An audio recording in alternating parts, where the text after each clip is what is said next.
dans cette nouvelle vidéo de maths. Aujourd'hui, nous allons parler de racines carrées. Qu'est-ce qu'une racine carrée? Calculer une racine carrée revient à se demander quel nombre élevé au carré va nous donner notre radicand.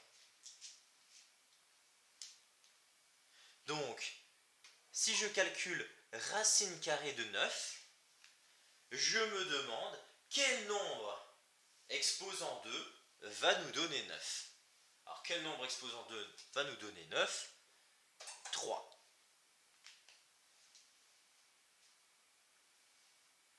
Bien sûr, certains nombres ne peuvent pas avoir une réponse entière. Par exemple, racine carrée de 5 ne nous donne pas un nombre entier, mais va nous donner une valeur décimale. Au niveau des propriétés, je te renvoie vers ma vidéo sur les puissances, car les propriétés sont exactement identiques. Il faut juste penser qu'une racine carrée, c'est un exposant 1/2. Maintenant, la simplification de racines carrées.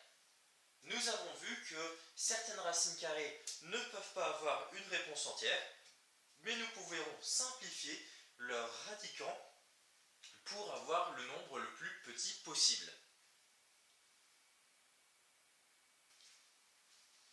Prenons comme exemple racine carrée de 600. Pour simplifier cette racine carrée, nous devons tout d'abord trouver tous les facteurs de ce radicand, donc de 600. Cherchons donc tous les facteurs premiers de ce 600. Nous pouvons donc décomposer 600 en 2 exposant 3 fois 3 fois 5 exposant 2. Le but est de retirer un maximum de facteurs élevés au carré. Donc, je regarde, j'ai mon 5 au carré que je peux sortir, et j'ai ici 2 exposant 3. 2 exposant 3, je me rappelle des propriétés sur les puissances, c'est égal à 2 exposant 2 fois 2.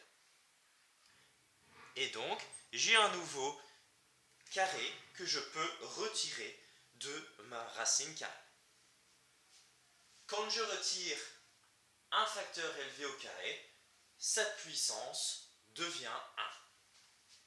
J'ai donc 2 fois 5 fois la racine carrée de tout ce qu'il me reste, donc le 2 et le 3.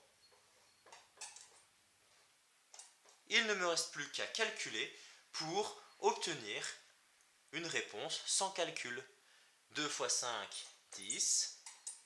2 fois 3, 6. Racine carrée de 600 est donc devenue 10 racine carrée de 6.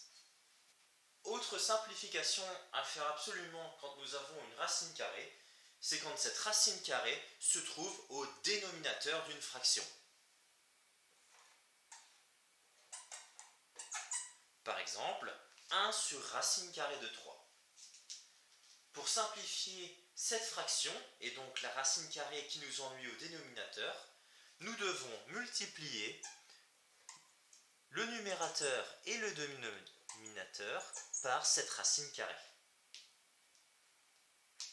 Nous obtenons ainsi 1 fois racine de 3, donc racine de 3, et racine carrée de 3 fois racine carrée de 3, une racine carrée, autrement dit racine carrée de 3 au carré, on obtient donc 3. Et nous n'avons ainsi plus de racine carrée au dénominateur. Merci de ton attention et à bientôt pour une nouvelle vidéo de maths.